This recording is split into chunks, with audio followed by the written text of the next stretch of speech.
Welcome everyone to another exciting evening and another exciting class filled with our adventures of Shmuel, Shaul, David.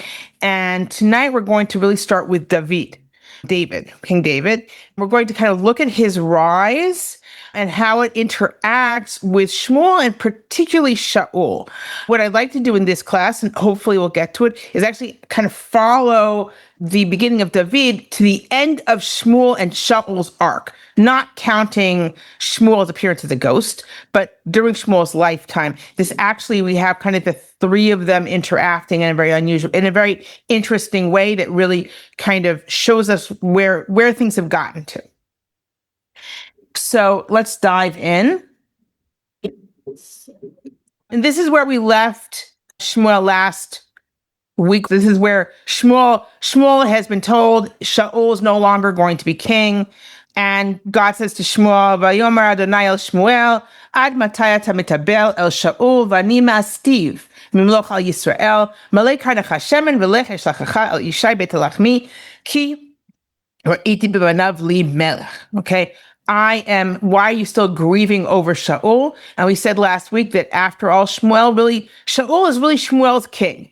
He's the king that Shmuel always saw as the king. He's the king that he wanted to, in a way, rule alongside as a prophet that's going to bring people back, while Shaul is the secular king. But God has rejected him, and now he has to anoint someone else. He says, I'm going to send you to the house of Yishai, who lives in Bethlehem. He's a Bet Halachmi. He lives in Bethlehem, because I saw from among his sons, I saw a king.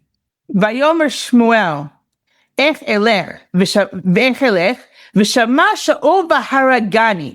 This is the first time we hear about Shaul being kind of zealous and jealous and willing to kill someone to keep his kingship. Shmuel says, how can I go? If Shaul hears about it, he will kill me.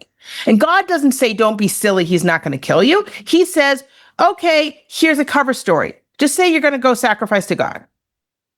וקראת לישי בת זבח, ואנוכי הודיעך את אשר תעשה, ומשכת לי את אשר אומר אליך. Right? You should call Yishai for the feast. Sacrificial feast is correct here. In other words, they are going to sacrifice them. They're going to eat a lot. And I'll tell you what to do when you get there. And then you are going to anoint the person I tell you. So Shmuel does it. He tells everyone there's going to be a feast. He tells Yishai and his sons, you are invited. And then, Vayihi b'vo'am, vayarat Eliab, vayomer, ach neged Adonai Meshicho. He sees Eliab.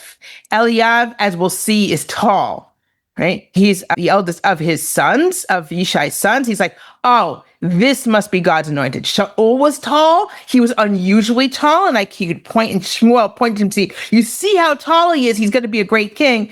Here he sees a tall guy. He's like, perfect. This is the guy.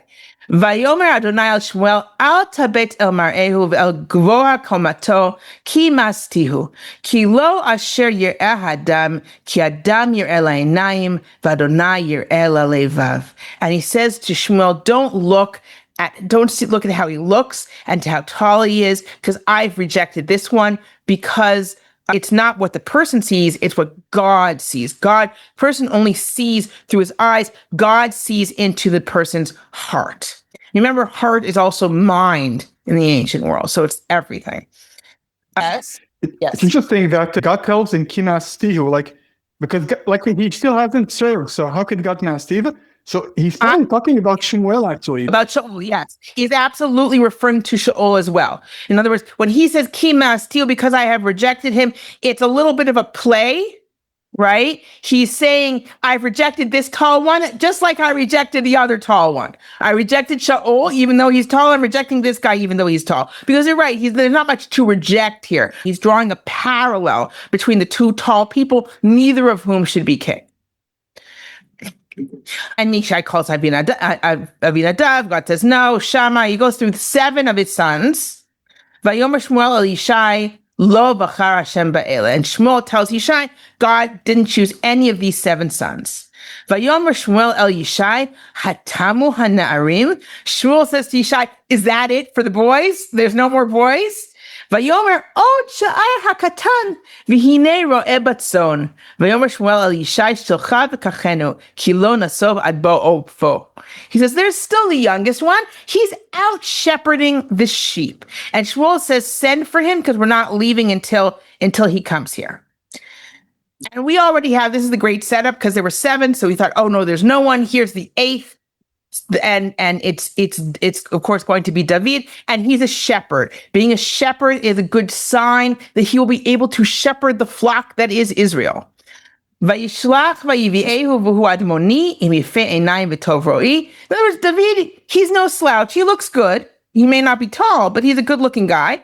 Meaning admoni, he's ruddy, meaning that he's pale. Actually, he's pale, meaning that his skin is pale, and so he's ruddy. You see the ruddiness, and he's got beautiful eyes, and he looks really good. Vayomer Hashem kum b'shacheo ki zehu. So anoint him because this is him. So you say, well, wait a second. Wasn't there the whole thing about how don't look at his looks? But the point is, we're starting with God shows him, and then also he's good looking. So it's going to help that he's charismatic and good looking, as we shall see. Vayikach Shmuel et keren hashemen, vayimshach oto b'kerev echa, v'titzlach Ruach Adonai el David mehayom hahu v'mala v'yakam Shmuel v'yelech haramata. Shmuel takes the oil, he anoints him. God's spirit rests on David from that day on. And Shmuel gets up and he goes to Ramah. Ramah is where Shmuel is from. That's it. Shmuel's done. He's not going to be alongside David. He is going to help him once, we'll see, but it's not like Shaul. If you recall with Shaul, he was saying, okay, now Shaul's had a victory. Now let's all coronate him. He was doing a lot of things for Shaul and his kingship. He was already setting up that I am going to be by Shaul's side. He continued to be involved with him in all his battles. That's not going to be his relationship with David at all. He anointed David and he turns around and he goes back. Now, of course, they're supposed to have a feast. One assumes they had the feast, but it's not so important. The important thing is he anointed him and then he leaves. And then in parallel to Ruach Hashem, the Spirit of God that came to David, V'ruach Adonai sara me'im Shaul uviatatu ruach ra'ah me'et Adonai. As the Spirit of God rests on David, it leaves Shaul, leaves Saul, and instead he has a bad and evil spirit that disturbs him. Vayomru avdei Shaul elav, hinena ruach Elohim ra'ah meva'itecha. His servants say to him, we see that there's an evil spirit that's oppressing you, that's distressing you. Yomarna adonenu avadecha lefanecha, yivakshu ish yodea minagen bakinor, vaya biyot alecha ruach Elohim ra'ah, v'nigen biyado v'tovlach. They said, let us find someone who can play the lyre, and when you have this evil spirit that comes on you, he'll play and it'll improve your mood. So he is apparently going into depressive episodes that are bad enough that his servants notice. And they're like, listen, this is something we can do. We can get someone who knows how to play music, and that will lift your spirits. And Shaul says, go ahead, find someone. And then one of them says, you know what? I know one of the sons of Yishai, of Bethlehem, he knows Yodea Nagen, V'gibor Chayil, V'ish Melchama, Unevon Davar, V'ish Toar, V'Hashem Imo. He says, I know the son of Yishai. He knows how to play. He's a strong person, and he's a warrior, and he's smart, and he's good looking, and God is with him. Right, so he knows all these things already about David. We're hearing all of this stuff for the first time. We saw him anointed, but we didn't know any of this. So Shaul sends, and But why is it relevant? Why is it relevant that he's a Gibor Chayil? I think it's just setting it up narratively. I don't think it is relevant. I think it's setting us up so we will know what the next stories are going to have. Because the next stories, we're going to have a story now about him playing music, and the next story about why he's so amazing is going to be him against Goliath. So that's why we're going to be giving, we, the reader, are being given, or the audience, we're being given all of these special things about David all at once. Miriam, in the story of Goliath, he Dafka was not a Gibor Chayil. I mean, you could say he became one, but No, he says he killed wild animals. He says, no, you think I can't fight, but I'm going to tell you what he is not is an ish milchama. He's not a man of war. That's very, very clear. There are a lot of contradictions between the story where David fights Goliath and the story where David comes to the court because he's good at playing music. Okay. In the story of Goliath, you can say that he's a Gibor Chayil. He is strong. He has defeated wild animals. However, it's very clear that he is not someone who is used to war. He's not a warrior in war, and we'll get to that, right? That's only one of the many contradictions we're going to see between that story and this one. That's why you can kind of see them both as two parallel origin stories.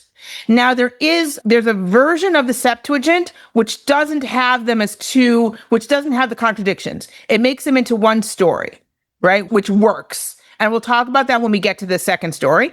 In our Masoretic text, right, in our version, the stories really look like they've been placed in parallel. It's hard to read one after the other, but we do. Okay, so let's take a look. Let's continue on. So Shaul says, "Okay, send me David. He's your son who is with sheep." Now, again, how does he know that he's a shepherd? Right? He heard everything except that he was a shepherd. Right? So he says, Shaul sends messengers to Yishai and say, "Take your son David, who's with the sheep." So Yishai goes and he takes David. He sends David with essentially bread and essentially gifts. Vayavo David el Shaul vayamod lefanav vayehavehu me'od vayhilo nosei chelim. David came to Shaul and he stood before him and he loved him very much. He really, really liked him. That's Shaul. Shaul really, really liked David, really loved David. And David became his arms bearer, really meaning his personal servant. Okay? Vayishlach Shaul Yishai lemor yamod na David lefanai ki matzah chen beinai. So Shaul says to Yishai, says, "Let him stay with me because I like him." Vaya biyot ruach Elohim el Shaul v'lakach David et hakinor v'nigen biyado v'ravach leShaul v'tov lo v'sara me'alav ruach hara'ah. And when the Spirit of God came upon Shaul, and now we're hearing that the evil spirit is actually from God, then David takes his lyre and he plays for him, and it actually does good for Shaul. And the bad spirit leaves him, and everything is good. Now, so here we are, and at this point, everything's great, right? Okay, David is going to be the next king, but David and Shaul are getting along. Shaul loves David. Even though Shaul suffers from these episodes, David is able to remove them from him. Everything seems great. And now we come to the next origin story, and this is going to be Goliath. Now, I'm not going to read this chapter in depth because we have a lot to cover. I'm just going to kind of skip ahead. We remember Goliath, he goes and he insults them. And here, I'm starting to read from Shmuel Aleph Yud Zayin Yud Bet, right? So that's 17:12. V'David ben Ish Efrati hazemi Bethlehem Yehuda, u'shmo Yishai, v'lo shmona banim, v'ish b'mei Shaul zaken bava anashim. We're finding out about David and his father as if we've never heard of them before. David was the son of a man who was an Ephrati, who was in Bethlehem of Yehuda, right? And his name was Yishai, and he had 8 sons. Hey, we know that Yishai had 8 sons. We read a whole thing about him. In other words, as if we're only hearing about him now, okay? So it's as if David has not been anointed. Okay, it's as if David, it's as if David is not known to Shaul. We'll see. Okay. וילכו 3 בני ישי הגדולים, הלכו אחרי שאול למלחמה. ושם 3 בניו אשר הלכו במלחמה, אליאב הבכור, ומשנהו אבינדב, והשלישי שמה. So the first 3 sons, they're older already, and they go off to war, right? There's a war with the Philistine, with the Philistines. David hu hakatan, ushosha hagadolim halchu achrei Shaul. So David is the youngest, and the 3 oldest are with Shaul, with Saul, in battle. David holech vashav me'al Shaul lirot et son aviv Bethlehem. Now this is the first time that we have something that's trying to make both stories work. Why isn't David with Shaul? The last thing we read was that Shaul asked David to stay with him because he's so good at playing music. And because Shaul likes him. It says David went and left from being with Shaul because he needed to shepherd his father's sheep in Bethlehem. So out of, to help his father, he left Shaul. And that's why he's not with Shaul at this point. So the Philistine, namely Goliath, he gets up every morning and evening, and he does this stand in front of them, kind of insulting all the Israelites, saying, "Who dares to come up against me in battle?" And Ishai sends David with food for his brothers. He says, take them this food, take the cheeses to the captain, find out how they are. He's a standard thing, he's sending them off with a care package to his brothers and to come back with news of them. So that's what David does. He leaves someone in charge of his flock because he's a responsible young man, and he gets to the army. He goes to everyone, all the soldiers who are ready for battle. When he's talking to them, Goliath gets up and he starts to say the same words that he says every morning and evening. Essentially, he's insulting the Israelites and saying, "Why, you're all cowards. Who's going to come and fight me?" And they're all scared. Vayomer ish Yisrael haritem ha'ish ha'oleh hazeh ki lecharef et Yisrael oleh vayah ha'ish asher yakenu yashrenu hamelech osher gadol ve'et bito yiten lo ve'et beit aviv yaseh chofshi b'Yisrael. So people of Israel say, did you see this man? And we know the Goliath, it's already been described how huge he is. It's Philistine warrior. He's come out to defy and insult Israel. And the person who kills him, the king will make wealthy, give him his daughter, and he'll make the house of his father exempt from taxes and also sending children to war, probably. Vayomer David al hanashim haomdim imo lemor, ma yaseh laish asher yaket haplishti alaz ve'sir cherpa me'al Yisrael ki mi haplishti ha'arel hazeh ki cheref marchot elim chayim. He said, so David asks them, he said, what is going to be done for the person who kills this Philistine and removes this disgrace from Israel? Because who is this uncircumcised Philistine who insults the battle lines of the living God? Right. So David already puts God into the mix. They're talking about insulting Israel. David, as is his wont, he always brings God in. And this is where we first start seeing it. It's, I am going to defend God's honor, right? But so the nation tells him this is what will be done. What we read before about, great wealth and the king's daughter, et cetera, et cetera. And then we have a great little brotherly dialogue. Anyone who has siblings will recognize this kind of talk. Vayishmar Eliab achiv hagadol b'dabro el anashim v'yichal af Eliab b'David vayomer lama ze yiradata v'al mina tashta ma'atatzor lahem b'midbar ani yadati et zdoncha v'et roa levavecha ki leman ro'ota milchama yiradata. Eliab, his oldest brother, says, what the heck? He says, why did you come down? Why did you abandon your sheep? I know you're evil. This don't, it translates impudence in your impertinence. No, it's saying, I know the evil of your heart. This is what an oldest brother says. I know the evil of your heart. You just came down to see the battle. You just came down to see the war. You're not doing what anyone wants. Vayomer David Mel Sidiata. Hello, Davarhu. He says, what was I doing? This is also the little brother energy, right? What did I do? I was just talking. Right? I like the translation, actually. I was only asking. But he's like, I didn't do anything. I was just talking. I was just asking what would happen to the guy who killed Goliath. I'm not doing anything. Anyway, so he kept on asking. And David, and the fact that David was talking as if he wanted to go up against Goliath was brought to Shaul. The news was given to Shaul, so he had David brought before him. He says,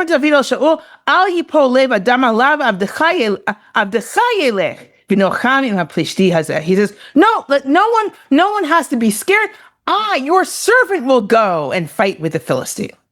ויאמר שאול על דוד לא תוכל ללכת על הפלישתי הזה להילחם עמו כי נער אתה והוא איש מלחמה מנעוריו. He's like, Shaul says, you're just a boy and he is a warrior since his youth. ויאמר דוד על שאול, and this is where we see that he is in fact a gibor chayil. He is mighty in his way. He says, I've been a shepherd And I uvahari vetadov v'nasa semeh eder v'yatzati acharav v'hikitiv v'yitzalti mipiv. There was a lion came and took sheep, a bear came and took sheep, and I went after it and I would kill it. Vayakam alai v'chazakti v'skano v'kitiv amitiv. It would come after me and I would take it by its beard and I would hit it and kill it. And he said, I did this to the lion, I did this to the bear. And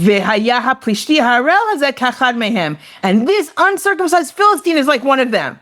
He's no better than an animal. Because he has insulted the battle line of the living God. Vayomer David, Hashem asher hitzilani miyad hari u'miyad hadov, hu yatzileni miyad haplishti hazeh. David says, God who saved me from the lion and from the bear, he will save me from this Philistine. Again, very typical of David. God is on his side. He knows God is on his side, and that's what he's going to say.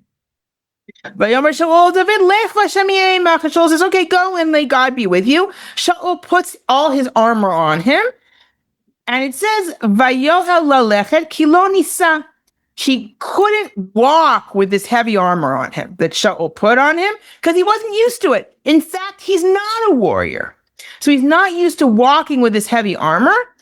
Vayomer David el Shaul lo uchal lalechet be'ele ki lo nisiti v'yisirev David me'alav. So he says, I can't do it. I don't have any practice. I can't walk with this. So he takes it off and so what does David take? He takes his staff and he takes 5 smooth stones from the wadi there in Emek where you actually, it's pretty easy to pick up these pretty large, smooth stones. He puts them in his bag and he takes his sling and he goes to the Philistine. Okay. And then, of course, Goliath says, am I a dog that you come to me with sticks? They're going to hit me with a stick and die. And he cursed David by his God. And he says, says,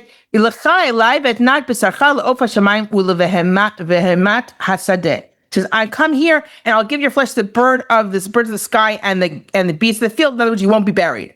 I'll kill you here. And David, again, and now we're starting to see, David keeps on, his language gets more and more flowery and more, God is with me. ויאמר דוד אל הפלישתי, אתה בא אליי בחרב ובחנית ובחידון, ואנוכי בא אליך בשם אדוני צבאות, אלוהי מערכות ישראל אשר חירבת. You're coming to me with sword and spear and javelin, and I am coming to you with the name of the Lord God, the God of the battle lines of Israel that you have insulted. היום הזה יסגרך השם בידי והכיתיך וסירותי את ראשך מעליך ונתתי פגר מחנה פלישתים היום הזה לעוף השמיים ולחיית הארץ וידעו כל הארץ כי יש אלוהים לישראל. He says, on this day, God's going to give you over to my hand. I'm going to kill you. I'm going to cut your head off. I'm going to, in fact, the corpses of this whole camp of Philistines is going to be for the birds of the sky and the animals of the field, and the whole land will know that Israel has a God. Everyone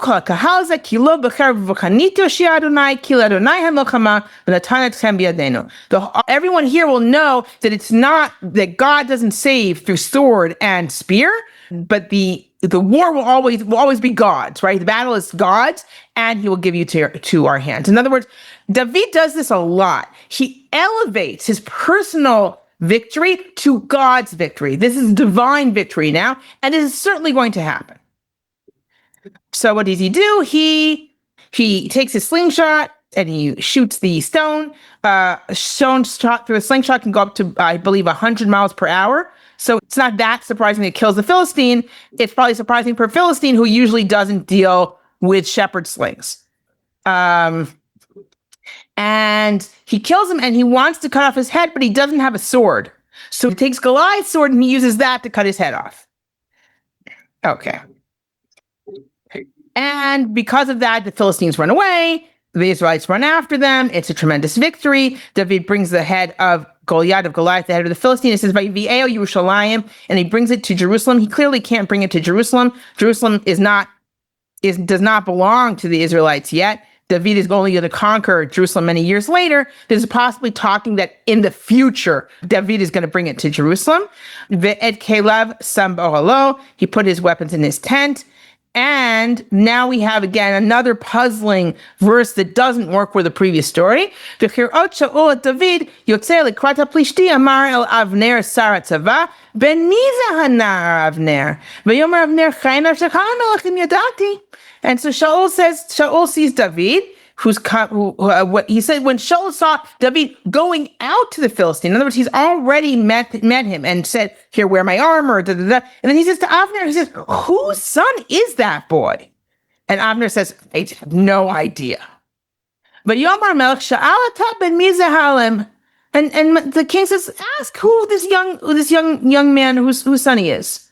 And when David comes back, he takes him, he says, and Avner brings him to Shaul, Vayomer Lev Shaul, ben mi ata hanar, Vayomer David, ben abdecha, Yishai bet halachmai. He says, I am the son of your servant, Yishai the Bethlehemite.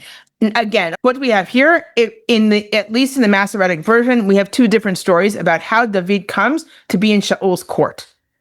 Story 1, David is brought to play music in front of the king because he's going through depressive episodes. That story is very much connected to David being anointed. As soon as David's anointed, the Spirit of God goes on him. The Spirit of God leaves Shaul. In its place, Shaul has a bad spirit, and it's only David who can help this bad spirit, who can remove this bad spirit from Shaul. So you have this kind of irony, and that in itself brings him to the court. What's the problem with that story? The problem with that story is we haven't seen anything about David as a warrior. We've actually seen very little, except for the fact that he's somehow divinely inspired.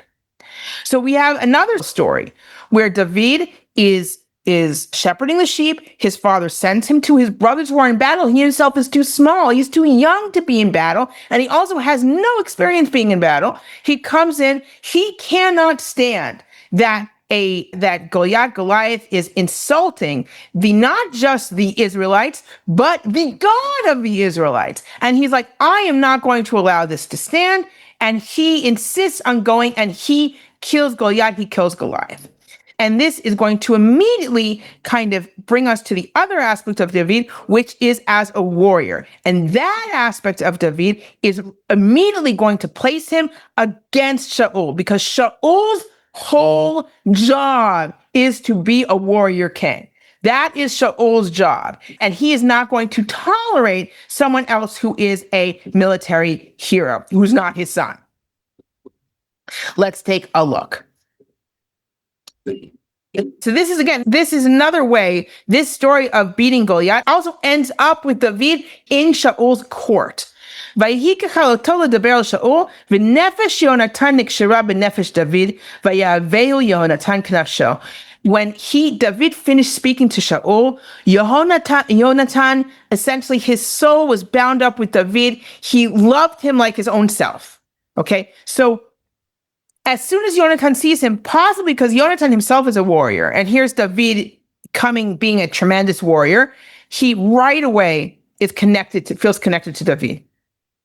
But also, I think Yonatan also is very confident in himself, knows how to win. David also has this confidence, and also he's sure that God is on his side. So Shaul took David on that day and didn't let him go home. It's like, you're going to stay here. And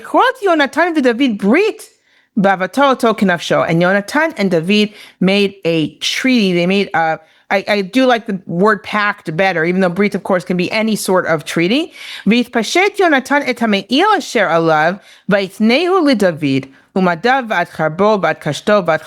part of this pact between them, Yonatan takes his own robe and he puts it on David. Now, this is a symbolic action which normally could be read as, I am giving you my place, my position. Right. And we find there are other parallels to it. That giving the robe is like, okay, you're going to be king. Does Yonatan mean this? Certainly not at this point. But we understand that this is a symbolic action that is symbolizing that David is the one who's going to essentially take Yonatan's place and be the heir of Shaul. We'll see later in the story, probably not in this miniseries, but when we do the full series, that Yonatan actually has an idea of, at a certain point, once he decides that, no, David is going to be king, Yonatan does have an idea of what his own role is going to be. He doesn't expect to completely stand down. And of course, that never comes to pass because Yonatan is killed. So Yonatan puts his robe on David and all his weapons, etc. And it is a little bit of a contrast with Shaul. Shaul put all these weapons on and David said, no, I can't handle it. Yonatan puts his weapons on David and everything is fine. ויצא דוד בכל אשר ישלחנו שאול ישכיל, ושימהו שאול על אנשי המלחמה, ויטב בעיני כל העם וגם בעיני עבדי שאול. So Shaul then sends him out with the troops and everything, and he's just successful with everything. So Shaul puts him and gives him a command, and the nation likes it, and Shaul's servants like it. And this is where the trouble starts.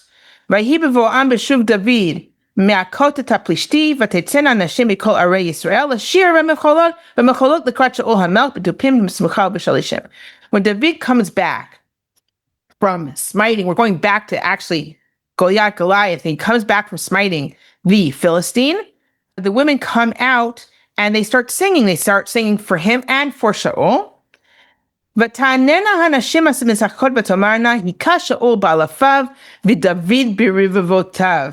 And so they're singing a song saying, Shaul killed in his thousands and David in his tens of thousands. ויחר לשאול מאוד, וירא בעיניו הדבר הזה, ויאמר נתנו לדוד רבבות, ולי נתנו אלפים, ועוד לא אך המלוכה. So Shaul says, they gave him tens of thousands and me, they just gave thousands? Just a bit, they'll give him the kingship. Now, this doesn't mean at all they give him the kingship. They're singing a song that it works poetically. Like, Shaul, and they're also praising David because David brought this tremendous victory. Like, Shaul slain thousands, David tens of thousands. It's a standard step up that you would do in ancient Near Eastern poetry. And we're all familiar with that structure because we've seen it so much. But Shaul is paranoid. He's already paranoid. He's getting even more paranoid. But he Shaul oyen et David ma'yom hahu v'hala. And from that time, Shaul is essentially David's enemy.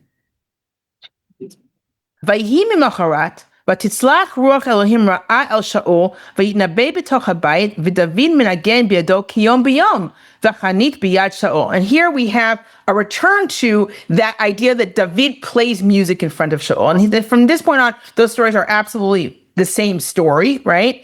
So it's this next day, and once again, there's a divine bad spirit. And then at this point, we know it's from God, actually. This bad spirit is on Shaul, and he goes into some kind of ecstatic trance type thing. He's not himself, really, in the home.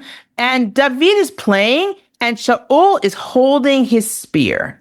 V'yatel Shaul tachanit, vayomer akeh David uvakir, vayisov David mipanav pamayim. So Shaul says, now, on the one hand, we say, okay, he's kind of going nuts. On the other hand, we are holding him responsible. He is actually thinking this through. He throws the spear and he says, I'm going to hit David and throw David into the wall. And David manages to escape twice. Vayera Shaul milifnei David, ki haya Adonai imo umeim Shaul sar. So Shaul understands that God is with David and God has left Shaul. And so because of this, because even though he should have been able to easily kill David, David manages to elude him. Vayisareu Shaul me'imo, vayisimehu lo sar elef, vayetze vayavo lifnei ha'am. So Shaul takes him away from the court and he makes him a head of 1,000 troops.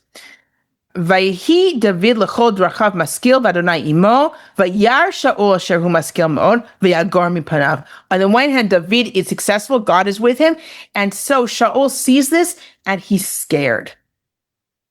He's interpreting it as God is with him and that God has left Shaul, and that certainly does not endear David to Shaul. Shaul wants to get rid of him.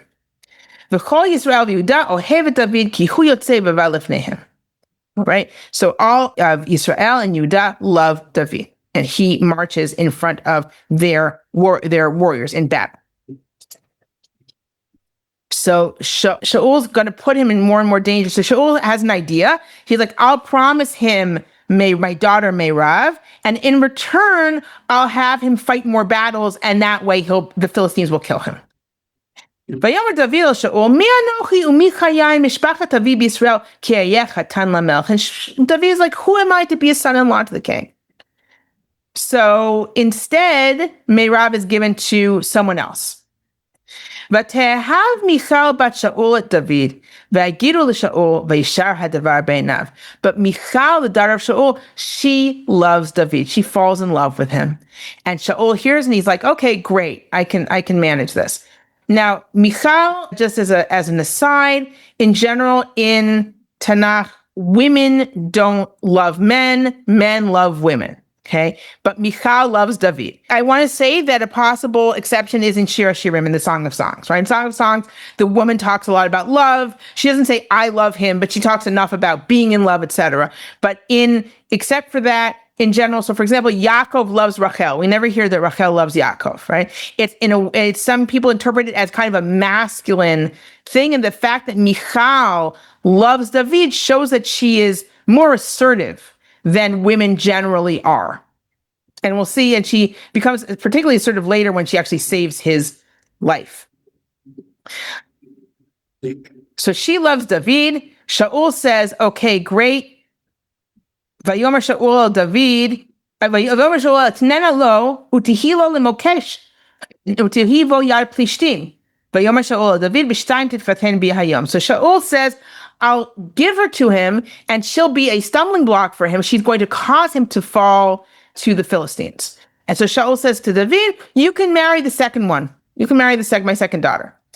ועצב שאול את עבדיו, דיברו דוד בלט לאמור, הנה חפץ בך המלך, וכל עבדיו אהבוך, ואתה תתחתן במלך. So he says to his servants, tell him that the king really likes you. That's why he wants you to be his son-in-law. And his servants like you too, so marry the king's family. Go ahead and do it. So they do that. ויאמר דוד, הנקלה בעיניכם להתחתן במלך, ואנוכי איש רש ונקלה. So David still says, you think it's nothing to marry the king's family? I'm nobody. ויגידו עבדי שאול לו לאמור, כדברים האלה דיבר דוד. So Shaul's people tell him, no, he's still hesitating. ויאמר שאול, כה תאמרו לדוד, אין חפץ למלך במוהר, כי במאה עורלות פלישתים, להינקם באויבי המלך. ושאול חשב להפיל את דוד ביד פלישתים. So Shaul says, tell him, you don't need to bring a dowry. All you need is to bring 100 foreskins of the Philistines. As I've said before, why foreskins? Because that way, they're Philistines. Also points out that the Philistines are uncircumcised, which is something that the Israelites really look down on them for. So in order to take vengeance. And that's speaking David's language. That's exactly the sort of task that David loves to do. So ויגידו עבדיו לדוד את הדברים האלה, וישר הדבר בעיני דוד. David likes this idea. להתחתן במלך, to marry the king's family. ולא מלאו הימים, so not a lot of time passes.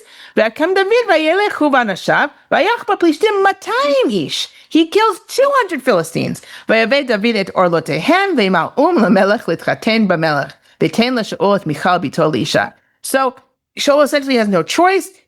Not only did he bring 100, he brought 200, and now he marries Michal to him. Shaul gets more and more afraid of David because David becomes more and more successful. Whatever he tries to mess him up, he just succeeds at. So what's he going to do? So then we have a whole series of things where Shaul wants to kill David, one after the other, okay?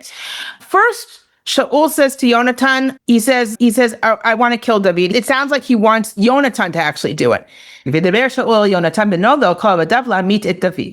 Shaul wants them to kill David. Yonatan, of course, Yonatan ben Shaul chafetz b'David me'od. Yonatan loves David. There's no way he's going to kill him. And so Yonatan tells David, listen, Shaul wants to kill you. Hide, and I'll talk to my father. And Yonatan, in fact, talks Shaul out of it. he says, "Vayomer elav, al yechatah hamelech b'avdo b'David, ki lo chatalach, v'chi masak tov lecha me'od." And he's speaking to Shaul very respectfully in the third person. He says, may the king not sin against his servant David, because he hasn't sinned against you, because all his actions have been very good. Vayasem et nafsho b'chapo, vayachat haplishti, vayas Adonai tshu'a gdola lechol Yisrael, ra'ita v'tismach.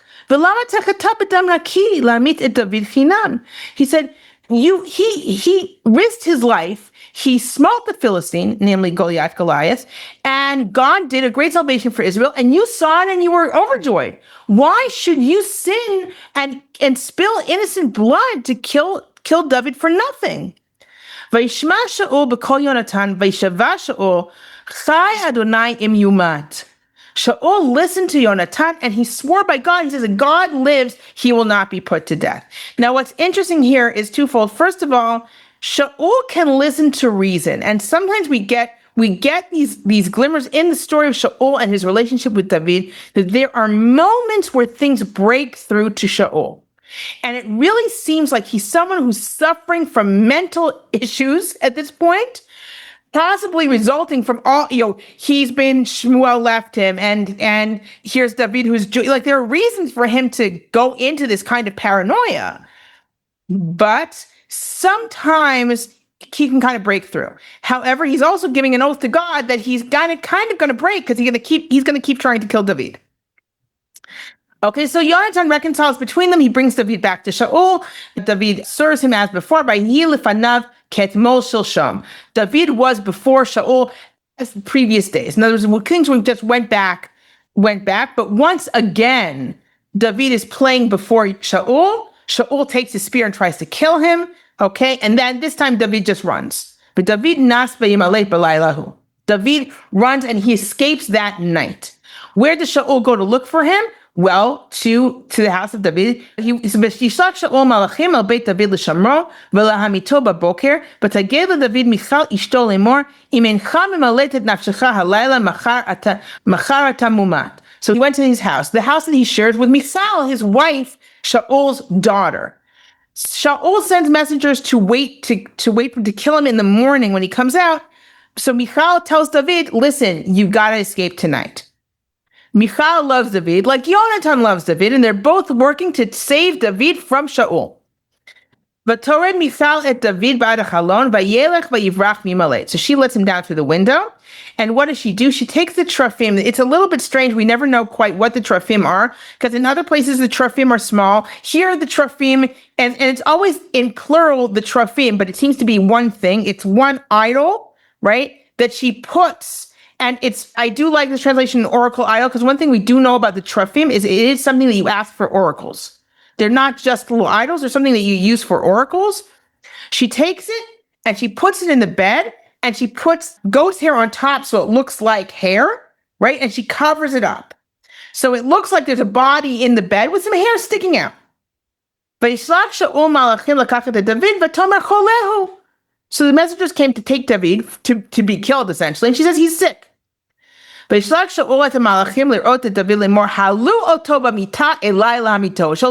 I don't care. Bring him up in the bed because I'm going to kill him. Now Shaul just swore an oath to God he wasn't going to kill David. They see Michal's little trick, right? That there is an oracle idol in the bed with goat hair on its top. Vayomer Shaul al Michal, lama kacha rimitini, b'tishalchi et oivi vayimaled. Shaul says to Michal, why have you lied to me? Why have you tricked me? And you let my enemy escape. He's calling David his enemy, and he's expecting Michal to not disagree with him. David is my enemy at this point, and he escaped. But Tamar Michal el Shaul, hu amar elai, Shalcheni lama amitech. So Michal's like, he threatened my life. He says, let me go. Why should I kill you, Michal? Right? So Michal's like, no, Shaul, I'm on your side. He threatened to kill me. Right? What was I supposed to do? But David barach mimalet vayavo Shmuel haramata. This episode is also going to take us to the end of Shmuel's story with Shaul. V'David barach b'malet vayavo el Shmuel haramata. This is the first time we see David interacting with Shmuel after his anointing. It's essentially the first and only time we see him interacting with Shmuel. David runs away. Where does he go? He goes to Shmuel in Ramah. Ve'aged lo et kol asher asa lo Shaul, vayelechu Shmuel vayeshvu b'nayot. So he says he tells him everything that Shaul has done. So he and Shmuel together go and stay in Nayot. Ve'yugad Shaul lemor, hine David b'nayot b'Ramah. David is at Nayot, which is in Ramah. Vayishlach Shaul malachim lakachat et David, vayar et lakat hanevi'im nib'im, u'Shmuel omed nitzav aleihem, v'tihi al malachei Shaul ruach Elohim v'yitnab'u gam hema. Shaul sends messengers to take David. And they see a bench of prophets prophesying. And Shmuel is standing over them, over these prophets that are in apparently an ecstatic prophecy. And these messengers of Shaul come, and they're also inspired, and they also they also enter in the state of ecstatic prophecy.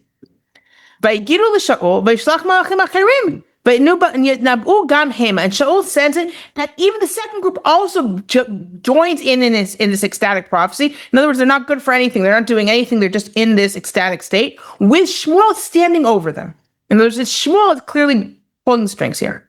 But Yosef Shaul, the third group, same thing happens.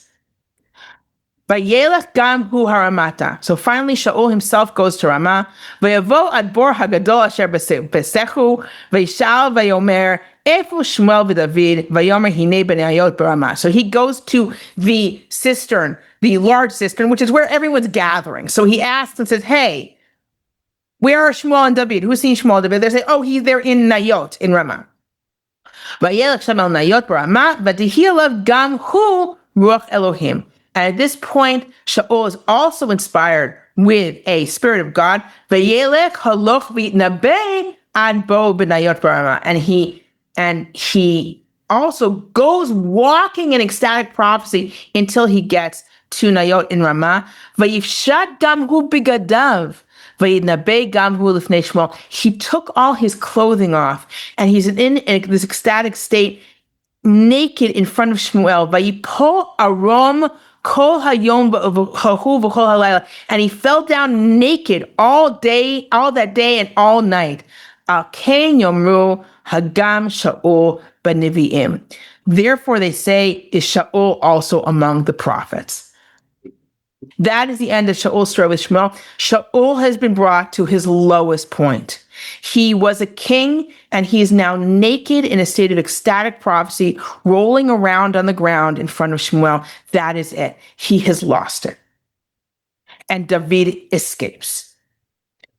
And this is kind of the whole arc, because Shmuel, in the very beginning of his story with Shaul, in the very beginning of his story with Shmuel, he also went into a state of ecstatic prophecy. And people said, is Shaul also among the prophets? But that was kind of a pleased surprise. This was a sign that he was going to be divinely inspired. Here it's the opposite. Here it's a sign that he's crazy. Here it's a sign that he's lost it. Here, that phrase, "Oh, is Shaul also among the prophets? Is Saul also among the prophets?" means, look at this guy. Look at this guy, what he's doing. He's nuts. This is not what he's supposed to be doing. And this is the lowest. This is in a lot of ways one of the lowest points of Shaul, and this is the true end of his story with Shmuel. Shmuel sees it, and there's no interaction between them. Shmuel doesn't say anything to him. Shaul doesn't say anything to Shmuel. Shmuel's just seen him at his lowest point. And it means he will never, ever, ever catch David. He will never be able to restore his kinghood, really. And the spirit of God, the spirit of even being a king, has left him and will be with David. Now, not for a while. David has has quite a path yet. But this is really the low point of Shaul. And so as we continue, we're going to see that the stories of David and Shaul, of course, stay very, very intertwined throughout the rest of of Shmuel Aleph, throughout the rest of 1 Samuel. And of course, it ends with Shaul's death. But Shaul and David also have this very complicated relationship where, again, sometimes something breaks through with Shaul and he's like, oh, I see your worth, David. Right. But there's also a lot of complexity into what David actually wants, what he actually is doing at different points. And we'll see that later on with some of the more problematic actions that happen where David has to make kind of performative moves to show that he's not the one to blame. Thank you for joining me tonight. So take care, everyone. I'll see you next week.